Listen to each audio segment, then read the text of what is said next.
عرض کی۔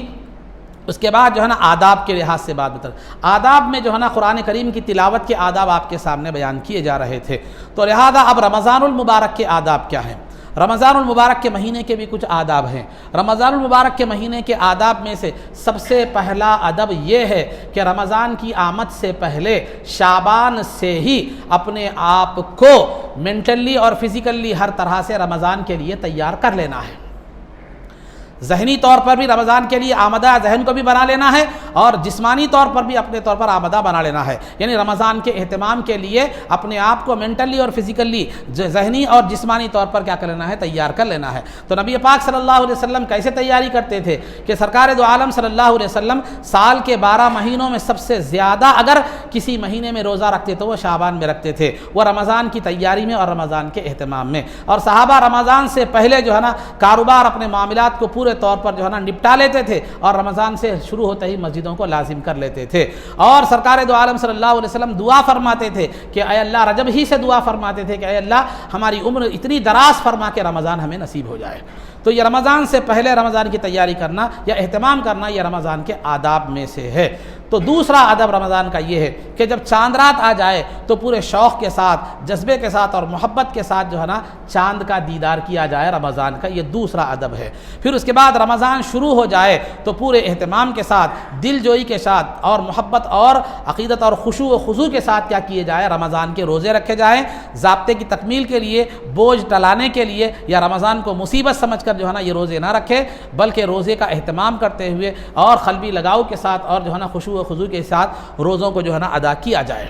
روزوں کو ادا کیا جائے۔ پھر اس کے بعد چونکہ یہ وہ مبارک مہینہ ہے جس میں جتنی بھی آسمانی کتابیں تھیں وہ تقریباً آسمانی کتابیں اس مہینے میں نازل ہوئی ہیں، تو لہذا اس مناسبت سے قرآن کی تلاوت کو کثرت سے رمضان کا وظیفہ جو ہے نا بنایا جائے، کثرت سے قرآن کی تلاوت کیا کی جائے؟ رمضان میں کی جائے۔ اور چونکہ قرآن کی مناسبت سے جو 12 مہینوں میں جو نماز نہیں تھی وہ ایک نماز ہے، وہ ہے تراویح کی نماز، اس کا خاص طور پر پورے رمضان میں خشوع و خضوع کے ساتھ اہتمام کیا جائے۔ ایسا نہیں کہ امام صاحب رکوع میں جب جائیں تو جب جا کر کیا کریں؟ تراویح میں جو ہے نا ملے، بلکہ شروع سے آخر تک تراویح کا اہتمام کریں، دہا چھوڑ کر خاموش نہ ہو جائے، ایک شبینے پر اکتفا نہ کریں یا بیزارگی اور جو ہے نا مصیبت سمجھ کر یہ نہ کریں، بلکہ خشوع و خضوع کے ساتھ جو ہے نا پوری تراویح کو کیا کریں؟ ادا کریں، کیونکہ سحر تک تو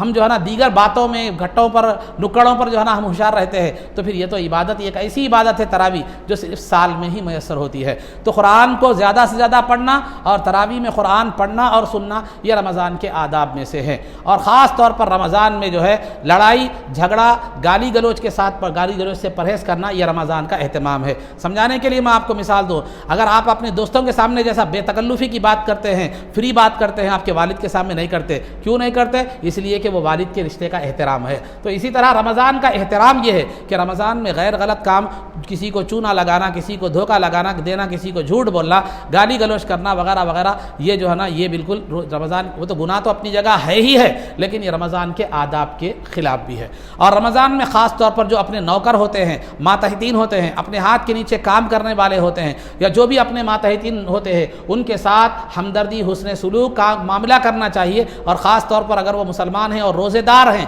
تو پھر ان کا جو ہے نا لحاظ رکھنا چاہیے، ان کے کام میں تخفیف کرنی جو ہے نا چاہیے، ان کے کام میں تخفیف کرنی چاہیے، اور اس بات کا خاص طور پر لحاظ رکھنا ہے۔ اور رمضان میں خاص طور پر صدقہ و خیرات کی کثرت کرنا ہے، بالخصوص غریبوں، محتاجوں، مسکینوں اور بیواؤں، اور بالخصوص تحفے کے ساتھ سادات، جو غریب سادات ہے، جو مانگ نہیں سکتے، جن کا وقار، جن کا جو ہے نا جن کی عزت اور احترام جو ہے نا انہیں مانگنے سے روکتی ہے، خاص طور پر ویسے سادات کو چن کر زکوٰۃ کی رقم نہیں بلکہ تحفے کی رقم دیا کریں،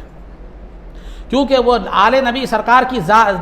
کے خاندان سے نسبت رکھنے والے وہ ہستیاں آپ کے تعاون کی بہت زیادہ مستحق ہیں۔ یہ جو فقیر جو آپ طور پر رمضان میں آتے ہیں، یہ خود آپ سے زیادہ امیر ہوتے ہیں، یہ خود بھی اس میں جو ہے نا آپ جو رمضان کے بعد اب یہ فقیروں کا کیا حال ہوتا، سیاست پیپر پہ نیوز آتی رمضان کے بعد کون سا فقیر کتنا کما کے گیا، وہ آپ کو معلوم ہوتا ہے، یہ لاکھوں میں کما کر لے جاتے ہیں، پھر اس کو انٹرسٹ پر دے کر پھر وہ پیسے کماتے ہیں، پھر منگنے کا سلسلہ برابر جاری جو ہے نا وہ رہتا ہے۔ آج کل فقیروں کے پاس بھی اتنا ٹائم نہیں رہا، پہلے فقیر گھر کے پاس 1 2 منٹ 3 منٹ 5 منٹ ٹھہرتے تھے، اب 1 2 آواز نکال رہا چلے جا رہا، کئی کو بولے تو بازو کے گھر میں کر لے سکتے ہیں، کور کرنا ہے ٹائم بھی، تو ٹائم ان کے پاس بھی نہیں ہے۔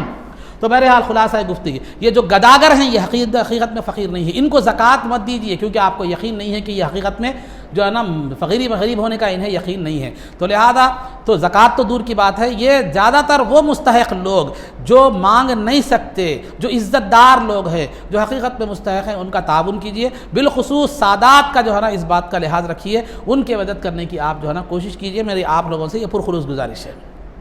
اور پھر دینی مدارس بھی آپ کے سامنے موجود ہیں، جس دینی مدرسے کی خدمات سے آپ متفق ہیں یا جس مدرسے سے متفق ہیں آپ اس کو بھی جانا، اس کا تعاون بھی آپ کر سکتے ہیں۔ تو بہرحال عزیزان محترم، یہ صدقہ و خیرات کرنا ہے اور جو ہے نا غریبوں کے ساتھ ہمدردی کا معاملہ کرنا ہے، حتی الامکان لوگوں کو بھوکوں کو کھانا کھلانا ہے، اور جو ہے نا اپنے ماتحتین کے ساتھ کام وغیرہ میں نرمی کا معاملہ جو ہے کرنا ہے۔ اور اسی طرح جب رمضان کا آخری عشرہ آ جائے تو اس کو جو ہے نا غفلت میں گزارنے کے بجائے کم از کم ہر محلے سے ایک آدمی اعتکاف بیٹھے مسجد میں، اور دوسرے لوگ کیا کریں، اس کی مدد کریں اعتکاف بیٹھنے میں، بلکہ ہو سکا تو اس کو تیار کرائیں اور اس کو جو ہے نا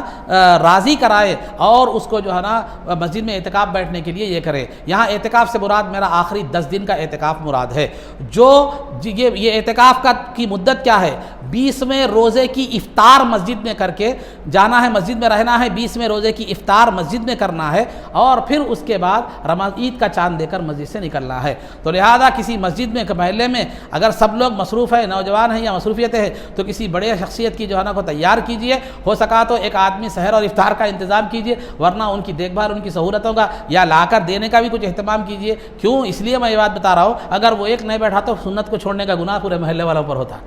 تو لہذا وہ ایک کو کیا کیجیے، آپ تیار کیجیے۔ تو لہذا رمضان کے آخری دہے میں اعتکاف بیٹھنے کی جو ہے نا یہ کرنا، یہ رمضان کے آداب میں سے، وہ اعتکاف کے مسائل اس کا ثواب الگ ہے، لیکن رمضان کے آداب اور اس کا اہتمام میں سے یہ بھی ہے کہ رمضان کا اعتکاف جو ہے نا کیا جائے، اور رمضان کے آخری عشرے کی جو طاق راتیں ہیں جن میں شب قدر ہونے کا قوی امکان ہے، تو لہذا ان راتوں کو بھی بجائے جو ہے نا گاڑیوں کی ریس کرنے کے، ہوٹلوں کے سامنے گپ شپ کرنے کے اور ہنسی مذاق اور چچورے پن میں گزارنے کے، ان قدر والی راتوں کی قدر کریں اور عبادت اور ریاضت میں گزارے اور ان کا اہتمام اور احترام کرے اور ان کی قدرداری کرے، ورنہ ہم سے زیادہ ناقدرہ کوئی نہیں ہوگا، اور اس کا افسوس بعد میں ہمیں معلوم ہوگا زندگی کے بعد جب قبر میں حشر میں جائیں گے، لیکن وہاں کا افسوس کوئی فائدہ نہیں دے گا۔ تو لہذا یہ رمضان کا ہے، اور اس کے بعد جب عید کا وقت آ جائے تو عید کے دن جو ہے نا عیدگاہ کو جانے سے پہلے جو ہے نا صدقہ فطر ادا کر کے چلے جائے، اس سے پہلے رمضان میں بھی ادا کر سکتے ہیں، اس کے مسائل انشاءاللہ میں آگے بیان کروں گا۔ تو یہ جو ہے نا یہ رمضان کے آداب تھے جو آپ کے سامنے بیان کیے۔